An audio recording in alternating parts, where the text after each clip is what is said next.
नमस्कार दोस्तों, मैं हूं विजय राघव। शुरू करते हैं आज का एनालिसिस। आज भारत के पूर्व राष्ट्रपति श्री प्रणब मुखर्जी का निधन हो गया है। वह 84 वर्ष की अवस्था पार कर चुके थे तथा उनकी स्वास्थ्य कई दिनों से खराब थी। कुछ दिनों पहले ही उनकी ब्रेन सर्जरी हुई थी तथा वह वर्तमान में दिल्ली के सेना अस्पताल में भर्ती थे तथा वह कोरोना पॉजिटिव भी थे। आइए जानते हैं उनकी जन्म से लेकर अंतिम वर्षों की राजनेता प्रशासक के तौर पर जीवन यात्रा। तो पहले बात करते हैं उनके जन्म की। भारतीय राजनीति के अजातशत्रु श्री प्रणब दा का जन्म पश्चिम बंगाल के वीरभूमि जिले के मिराती गांव में 11 दिसंबर 1935 को हुआ था। उनके पिता कामदा किंकर मुखर्जी स्वतंत्रता सेनानी थे तथा माता का नाम था राज लक्ष्मी। अब बात करते हैं हम उनकी शिक्षा के बारे में। प्रणब दा की प्रारंभिक शिक्षा उनके गृह जिले वीरभूमि में हुई थी।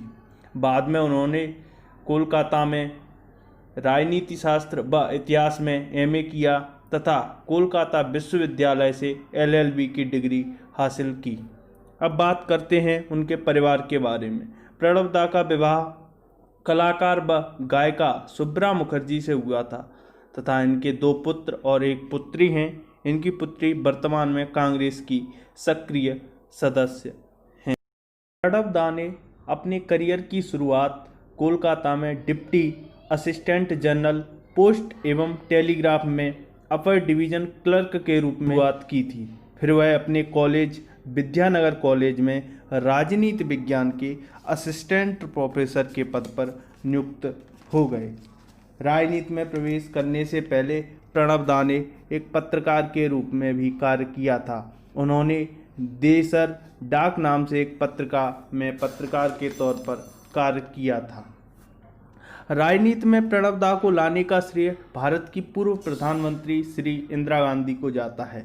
वर्ष 1973 में उन्हें उद्योग एवं जहाजरानी मंत्री तथा 1982 में भारत का वित्त मंत्री बनाया गया। बाद में राजीव गांधी से मतभेद होने के कारण उन्होंने कांग्रेस से अलग होकर एक राजनीतिक पार्टी बनाई तथा फिर राजीव गांधी के कहने पर वह वापस कांग्रेस में आ गए तथा उनकी पार्टी का कांग्रेस में विलय हो गया।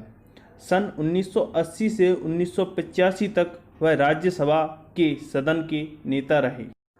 अब बात करते हैं उनके संसदीय जीवन के। प्रणब दा पहली बार 1969 में राज्यसभा के लिए चुने गए तथा वह 5 बार लगातार उच्च सदन के सदस्य रहे। उन्होंने 2004 तथा 2009 में लोकसभा चुनाव में जीत दर्ज की तथा लोकसभा के सदस्य बने।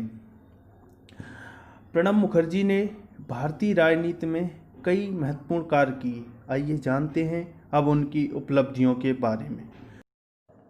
प्रणब दा ने 60वें तथा 8वें दशक में क्षेत्रीय ग्रामीण बैंक, भारतीय एग्जिम बैंक की स्थापना में महत्वपूर्ण भूमिका रही तथा 1991 में केंद्र राज्य के बीच संसाधनों के बंटवारे का जो फॉर्मूला तैयार किया गया था उसे आज भी गॉडगिल मुखर्जी फॉर्मूले के नाम से जाना जाता है।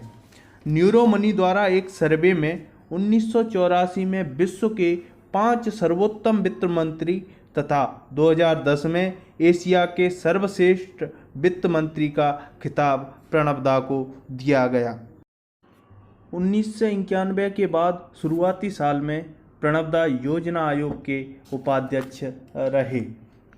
वर्ष 2004 से 2006 तक वह रक्षा मंत्री, 2006 से 2008 तक विदेश मंत्री तथा 2009 से 2012 तक भारत के वित्त मंत्री रहे।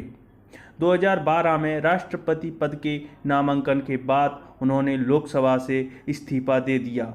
उनकी विद्वता तथा प्रशासकीय क्षमता, अर्थशास्त्र में पारंगतता का अंदाजा इसी बात से लगाया जा सकता है कि वे प्रशासनिक सुधार आयोग, सुरक्षा, ऊर्जा, आधार कार्ड, मेट्रो आदि विभिन्न मुद्दों पर गठित 95 से अधिक मंत्री समूहों के अध्यक्ष रहे। उन्होंने भारतीय अर्थव्यवस्था तथा राष्ट्र निर्माण पर कई पुस्तकें लिखीं, जिनमें the coalition years, the turbulent years प्रमुख हैं। प्रणब दा को भारत के कई सर्वोत्तम सम्मानों से नवाजा गया। वर्ष 1997 में उन्हें सर्वोत्तम सांसद, वर्ष 2008 में उन्हें पद्म विभूषण तथा वर्ष 2011 में सर्वोत्तम प्रशासक तथा वर्ष 2019 में उन्हें भारत के सर्वश्रेष्ठ नागरिक सम्मान भारत रत्न से सम्मानित किया गया था। प्रणब दा को एक ऐसी शख्सियत के रूप में याद किया जाएगा जिनका सम्मान भारतीय राजनीति का प्रत्येक दल करता है। वे भारतीय राजनीति के अजात शत्रु थे।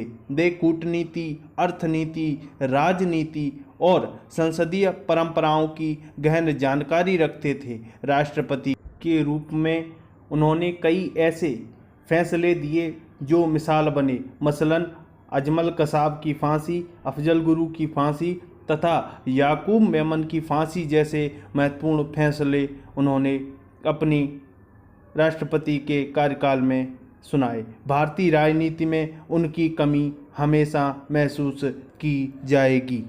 धन्यवाद।